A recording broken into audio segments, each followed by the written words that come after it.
we always have to go harder, even though how much we are tired and even how much how we tried. We always reset, recoup, get back up, and keep going. Thank you for telling me that, and it was important for me to ask that question because, like I said, I do fear, like I worry about y'all generation, like the 20s and early 20s, mid 20s, late 20s, because I just feel like y'all do have that idea of like I have to make it by 25 or 28, or that 30 is like old, or 30 is like over the hill, and that worries me for y'all because I feel like when y'all are on the way to accomplishing what y'all want to accomplish, but if you're not exactly where you feel like you should be at 24, then you start getting nervous, you start getting down on yourself. Not you, I'm just saying like that generation in general. Absolutely. They feel like they're not enough. They feel like, oh, I haven't accomplished this, or I don't have this, so I'm not that. And none of those things are true. And I feel like social media has done such a horrible job at making y'all feel like y'all have to be in any space by a certain time, and that's just not true. Part of the beauty of growing up, of aging, of getting older is the journey, and a lot of times I worry that if y'all rush everything, if you rush to do everything by the time you're 25, what do you have to do at 26 and 27 and 28 and 29 and 30 and so forth? Life doesn't end when you're 30 by the grace of God. So if you rush to the finish line by 30, you turn 31, and then what? You are, sad, and not you, but I'm just saying like in general, they're sad or upset, or they feel unfulfilled, or they feel empty because they've done all of this by 30 and now there's nothing left to do at 31. I agree. So I just really want your generation to be patient with themselves and with yourselves, and understand that y'all are doing enough right now in this moment, and that life is not supposed to. You're not supposed to roll everything up into into this 5-year time frame. Do it all, accomplish it all, because then what is there to do after that? Absolutely. So with that being said, how do you personally feel like social media has like impacted your life? Honestly, I will never let social media impact me, because as much I be getting away from social media, as much I take a break from social media, I don't let that impact me, what I got going on in my life. Bless you. Thank you. You're welcome. And I never let social media impact me. I never did, and now I will never let it interfere what I got going on with my goals, my mission, and my dreams. No matter how much, again, I tried or you get tired, I keep on going, because nothing can stop me unless it's me in human form of physical power. So, but I never let social media impact me, never did, never will. Okay, all right. Do you feel like it has tried to sneak up on you at any point and like set expectations for you, or make you feel like, oh, you should be here by now? Do you feel like that's ever tried to creep into your head? Ooh, you heard that. Ooh, on the low, it does. Okay. Because I'm here, but I should be 15 times over up here. Okay. Is that what you feel, or is that what looking at social media can make you feel? Or both? Got me there. I mean, no right or wrong answer. No, it's the social media impact that make me feel like that. Yeah. But definitely it creep on me sometimes. But again, we all human. So I never let it get to me. So that's all that matters. Yeah, absolutely. Okay. All right. So like you'll feel it coming, and then you like, oh, let me back up because this is doing too much. Yeah, okay. I do have days like that. Absolutely. Gotta back it up. And it's important that you can recognize that. Some people aren't able to recognize that, so they end up going too deep into what that expectation should look like, and then they start spiraling. So it's good that you can acknowledge it. And like I said, everybody's human. I don't think that there's anybody that can say, oh no, nothing I ever saw on social media ever impacted me, because we're human. Mentally, when we see things, we're susceptible to feeling an emotion or having a thought, or you know, wondering the what is. Oh my gosh, what if I could go there? Right. Oh my gosh, I wonder if I could take a trip there. Right. Oh my gosh, why am I not taking a trip there? Why don't I have? It can happen to the best of us. Like, yeah. So, you know, but like I said, you acknowledge and like, okay, oh, this is too much for me. Let me back up. Let me take a break or whatever. It's a great thing. Right. How, like, what is 22 like for you? 22.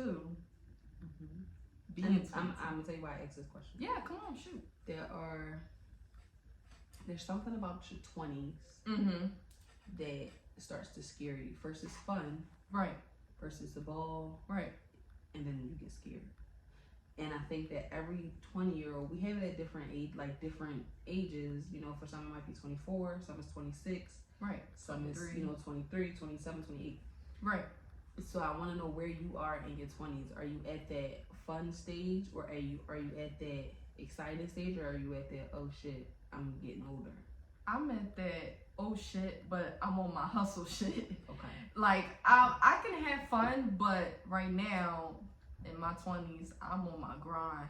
Okay. Like on my motivation, on my hustle, because I can't have fun. I can't keep having fun. I'm sorry, but not. As like, if anybody's wondering, she's also a Capricorn, just like me. Yes, because us Capricorns, we're definitely serious. I don't play all the time. I be realistic with it. That I really do. I be realistic with it. I know. And it's like, oh, I want to have fun, but I'm like, hell no. I got things to do, and like, I got things to do, ma'am, sir. I got things to do, and that's why. Like, and also shout out to my skaters. It's the skating world. Shout out to y'all. That's why I go skating, but not like that. Right. Because you took I take a break from that, because sometimes the more you have fun, the more you slip off your game, and that right there, I will never let that go far. Yes, I can minimize my fun, but I gotta hustle. I gotta grind. I got a game to do. Yeah. To reinforce and manifest it myself as a young woman, as a growing up woman, and as being, just be me, and just learning my mistakes, learning my experience on my own. Because the more I get older, the more I realize, hey, I got this far. Yes, even though I had fun all my life in my 20s, but I got the game ball rolling to me. Like, all the opportunities, everything that I went through, it got me to here, and honestly, I will never stop. So yes, you can have fun in life in 20s, but you gotta stay on your own ass and get on your game, because if not, the more you have fun, it'll slip off, and that's bad as a 20-year-old, any age, 23, 24, 28, any age of that range. Right. So you gotta get it done now than later. But even though it's never too much of do it now, or with that type of quote, just do it as you can. So just keep pushing. Yeah. Okay. What motivates you? Me. Woo!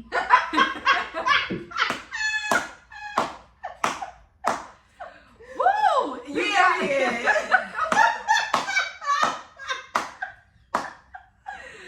Miss Brookie, me. Period. No cocky shit. I'm just being real on the table. I motivate me every day. Me, and Jesus. That's it. Like, I gotta think more ahead. You gotta think more ahead. Yeah. Okay. So basically, I'm serious one on the table. So, cause what motivates me is me. Cause I get up every day, early in the morning, and every night as well, the days I work. So it's just like I wake up, do what I do, what do I need to do? Because everywhere I go, everywhere I'm at is by the grace of God. If I wasn't here, it would not be God. Amen. And I'm glad that God put me to this far of me, all the hustle, all the sacrifice, everything that I went through that got me here to this day. Right. As being 22 in my early 20s. But what motivates me is just me. That part. And God. Yeah, thank God. And God. That's on that. So I want to ask you a question. I'm listening. And we can go as far as you want to go.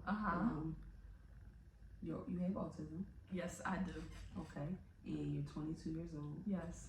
You graduated high school. Yes. You're in college. Yes. What are you in college for? Tell the people. I'm in college for business administration, ladies and gentlemen. There you go. Why? As anyone can ask, or anybody asking through the podcast or through here into my video, what made me get into business administration? Because again, I'm a serious woman. I'm a serious person. I want to learn the business, the ups and the downs, the highs and the lows, the money, the ratings, the graphics, the mathematics, the money. You know, if I want to learn it, yes. At the time, you know, my school didn't have music and business. You know, I did a little research, and you know, the best of my decision was stick to the business, because you know, the way you can have music anywhere you go. In Philly, Delaware, California, anywhere you live at, you can have a passing or a degree in school, whatever you like, or everywhere you go. So that's why I know, like, if I need help and want to learn my talent in the music, I can go down the street if I can and just go to class and, you know, and pay and go to classes and learn. But the business, the education, I need that. I need that degree.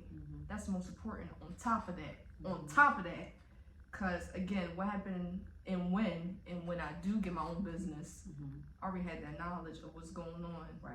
Right. Yes, I'm gonna have people on my team. Right. But you I'm gonna have that knowledge. Understanding of your business. Absolutely. Period. Okay. Yep. All right. So, college music producer, up and coming DJ. You make your own beats. You put them out on YouTube and SoundCloud. You do mashups. Right. You work full time. Yes. When you were diagnosed, how did you feel? I feel alone. Okay. I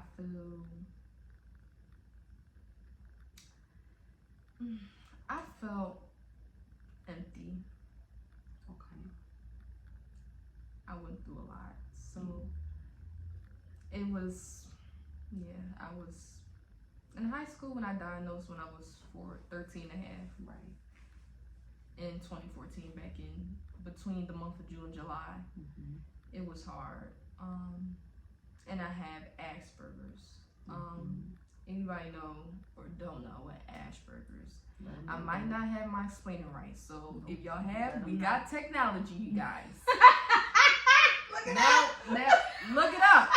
If my explaining don't sound right, we got Let them know. Let them know. And I'm letting on the table. So Asperger's means that a person can't have that much like eye contact. I can look at your face, but my mom always told me you could look them right in the forehead like they stupid.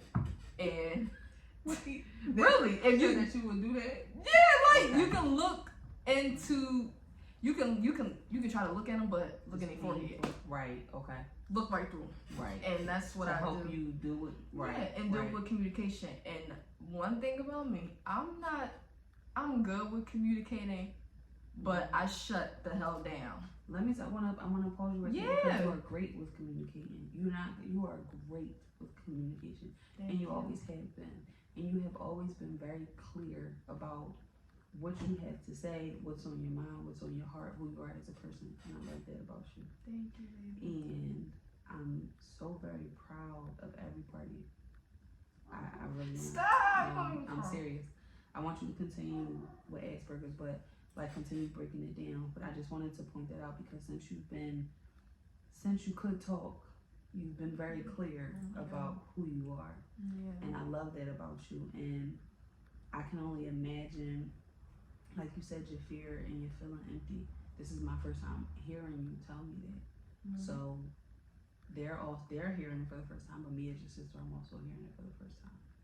So I wanted to really, really stop you right there and let you know in the moment that you're not good at communication. You're great. You're in spite of. You are great. And I'll get into the rest later. I'll let you finish. But go ahead, finish breaking down Asperger's because I've heard of it, And I always, the idea was, I know that for some people, touch is also difficult for them.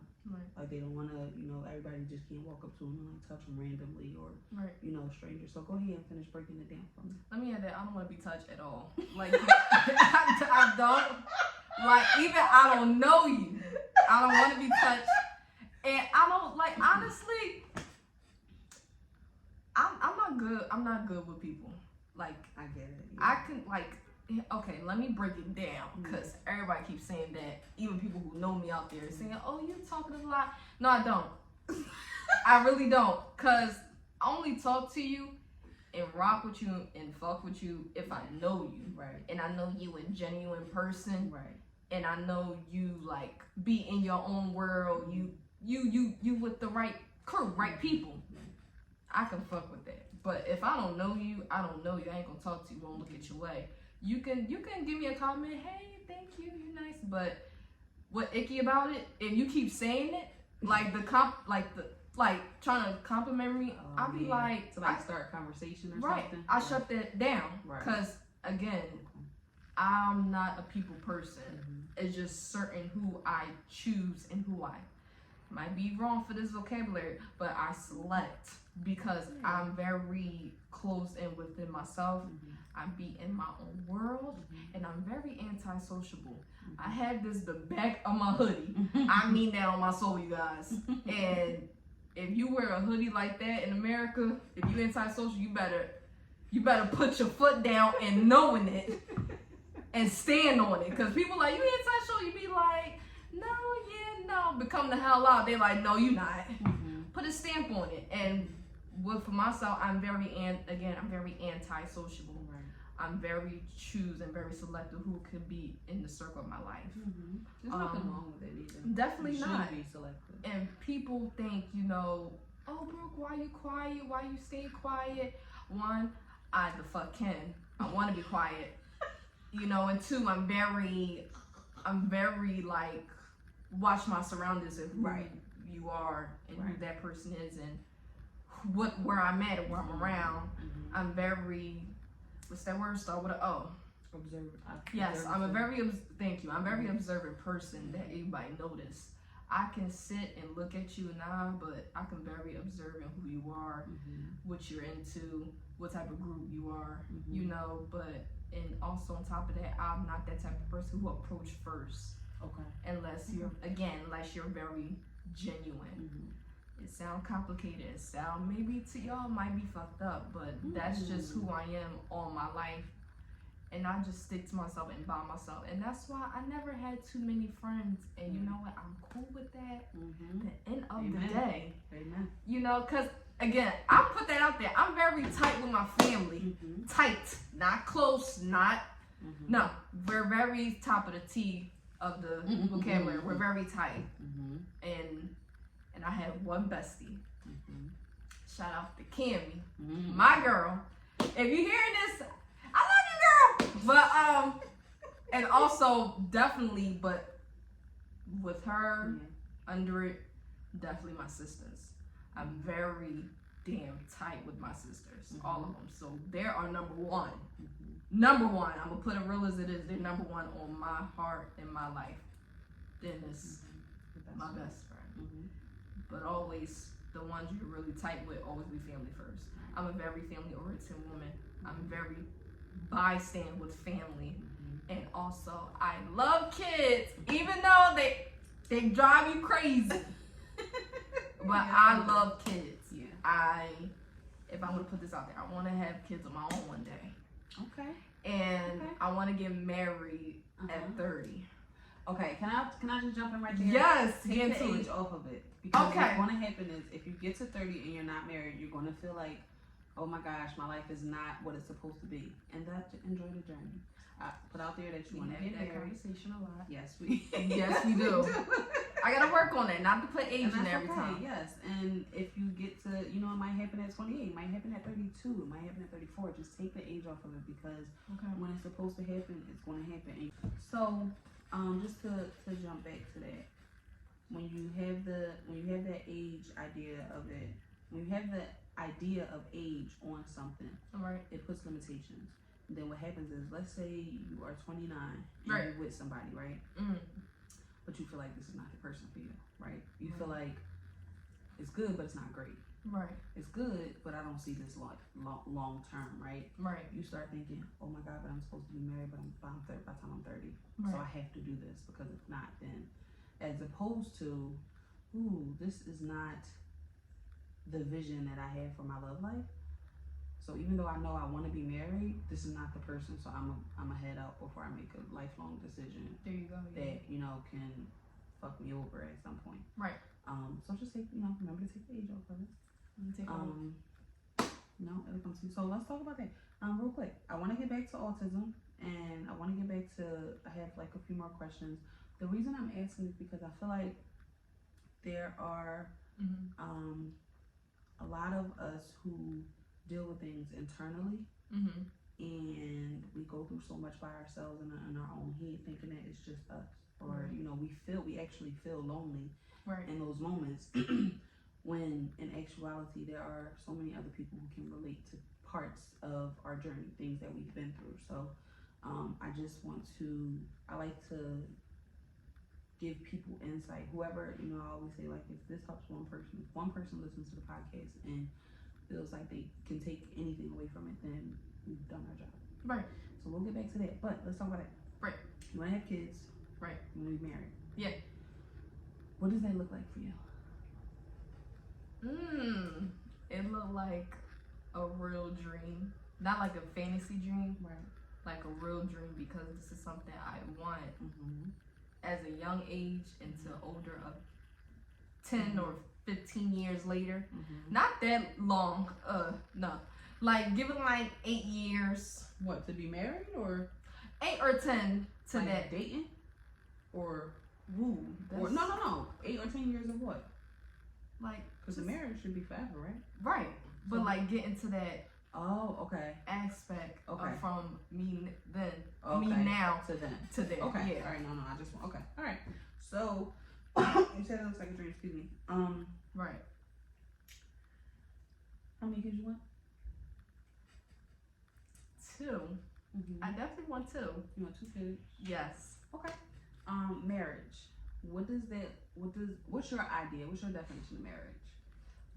Definition Right of now. marriage. Then we're gonna have this conversation in 5 years, and I'm gonna ask you again. Go ahead. Okay. Now, so my definition of marriage, that you're fully committed to that person. You're willing to give anything of your all through sickness and health with your partner.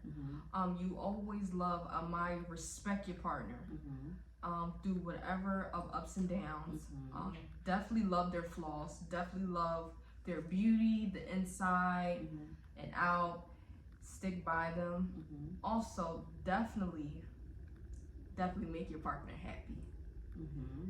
By in happiness and wealth, sexually, sex as well. Definitely, just be by there with each other side by side, and make sure that you know everything is as a team, anything as one. That's important. Not as, you know, Individual. it's I or individual. Because Right. then look at your partner like, damn, I married you because I thought this is for us as a one whole. But now you out here saying I have to fall back. And you know, at this and I've got to get into that now. This generation, Talk about it. I have to say, and I'm young as hell, 22, into this in this 2000 world, right? It's I had to say it's fucked up, it's messed up, it's all over the place, and it's bounced all over because everybody don't have a boundary, everybody don't have a rule, everybody don't have a setting, and everybody don't have an understatement of what they mean and what they say and what they do in a relationship or in a marriage. And that's why for myself, I'm focused on myself, I'm staying to myself, and I'm working and grinding with myself until the right person comes into my life. Okay. And I think, you know, and I have to say, and I'm on myself, women make men very they're nothing. Same thing as on the men's side. Men feel like they're nothing as well. They feel like women are nothing. Yeah. That's it's so funny you said that. Not funny you said that, but that is something that I've had this conversation with like just different people. Because this generation, I feel like even the generation before myself, like the older generation. Absolutely. I feel like the relationship between men and women is just broken. Right. They don't respect each other. They don't, okay, let's specify. For me, black women and black men, the relationship between the two is broken. Right. And I won't say it's every one of us or them, because fortunately, I have great relationships with black men. I have some really, our father, of course, is phenomenal. Absolutely. I have, great uncles. I have great cousins. Right. So I've had the opportunity, the blessing to see what healthy relationships can be like between men and women. Right. Of course, we've seen, I've seen some unhealthy ones, whatever. But overall, my outlook is not jaded because I don't feel like the relationship is supposed to be choppy or disrespectful or hurtful or violent or, threatening. Right. But there's a huge portion of us who feels like that's how you're supposed to operate. Right. Who feels like that's how things are supposed to go. And it really makes the future look because what do you do with it? Like there's so much that needs to be repaired between the two. And it seems like nobody wants to come to the starting point and, meet each other halfway. It's just really sad to watch because you hear all these podcasts and you hear all these soapbox speeches about what men's supposed to do, what women's supposed to do, who's supposed to split the bills, the gender roles, everything, the 50-50, the 75-30, the 70-30, 75-25, all that shit, 60-40. It's so tiring because at the end of the day, what works for A might not work for B. Yeah. What works for B might not work for C.